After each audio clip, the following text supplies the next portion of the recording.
Welcome to No Longer Conformed. I'm Erik Garthe, and our study is a construction site tour, the tabernacle in the wilderness. In this session, we'll be looking at Exodus chapter 25, verses 10 to 16. Let's look at those verses as we begin. Exodus 25, beginning with verse 10. And they shall make an ark of acacia wood. 2.5 cubits shall be its length, 1.5 cubits its width, and 1.5 cubits its height. You shall overlay it with pure gold, inside and out. You shall overlay it, and shall make on it a molding of gold all around. You shall cast 4 rings of gold for it, and put them in its 4 corners. 2 rings shall be on one side, and 2 rings on the other. And you shall make poles of acacia wood and overlay them with gold. You shall put the poles into the rings on the sides of the ark, and that the ark may be carried by them. The poles shall be in the rings of the ark; they shall not be taken from it. And you shall put into the ark of the testimony, which I will give you. The ark of the covenant speaks of Jesus Christ as safety and security for all who come to him through the torn veil. Hebrews chapter 6, verse 18. By 2 immutable things, in which it is impossible for God to lie, we might have strong consolation, who have fled for refuge to lay hold of the hope set before us.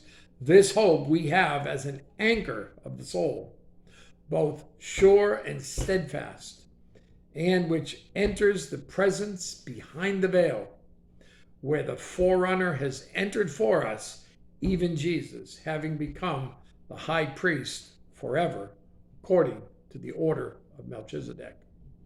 Here's the perfect security of the believer from judgment, and a refuge for the believer from the many, many storms of life.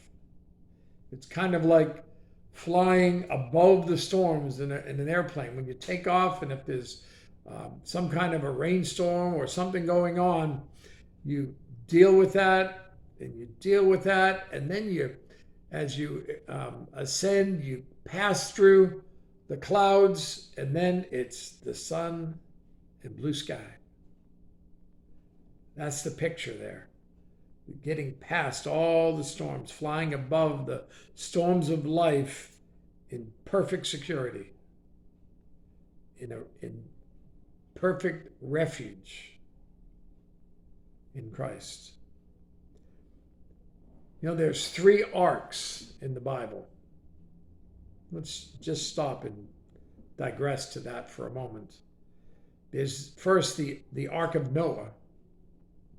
A family of 8 was safe and secure from judgment while all others perished. That ark was sealed with pitch inside and outside to make it waterproof, and they were shut in by and with God. Then there was the Ark of Moses. A judgment of death to all Hebrew males was declared by Pharaoh, but Moses was safe in the basket ark. That ark was sealed with slime and pitch. God was with Moses. Those arks were preparation for the 3rd ark in the Holy of Holies, a place of shelter and refuge and safety from judgment. Inside the ark was the broken law of God.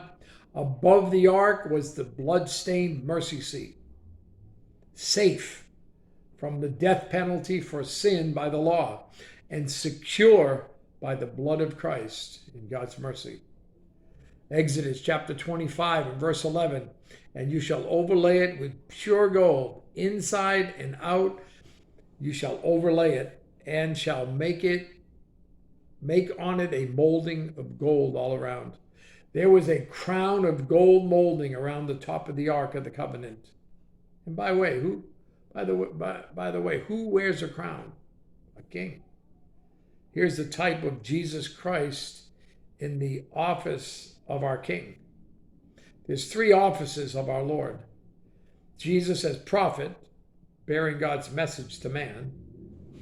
In the court, on the brazen altar of sacrifice, Jesus came to die on the cross of Calvary for our redemption and grace.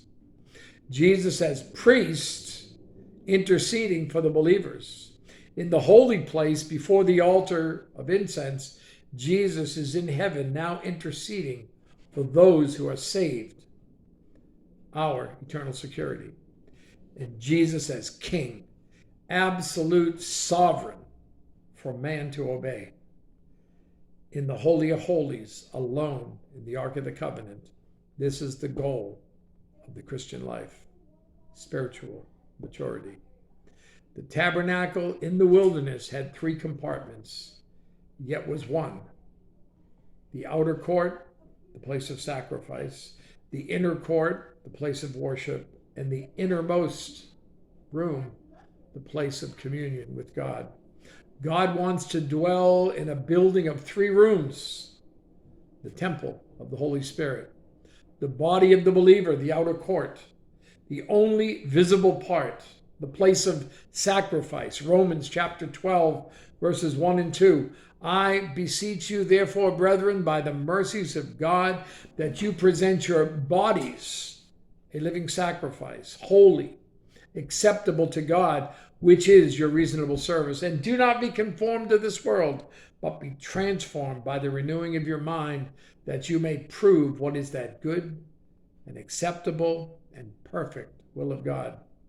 And then there's the soul of the believer, picturing the holy place, the place of worship, your mind, your will, and emotions.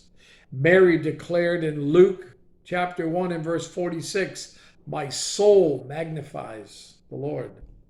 And then there's the spirit of the believer, the Holy of Holies, the place of communion with God. No 2 persons were allowed into the Holy of Holies at the same time. Let me ask you, how much time do you spend in the secret place of communion with the Lord? In your prayer closet with the God of the universe?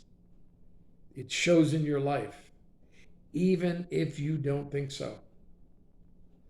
Most Christians spend so much time in the outer court feeding their body's needs that they have no time for communion with God. Many other Christians are so busy in the holy place of fellowship that they seldom have time to go behind the veil and see the Lord.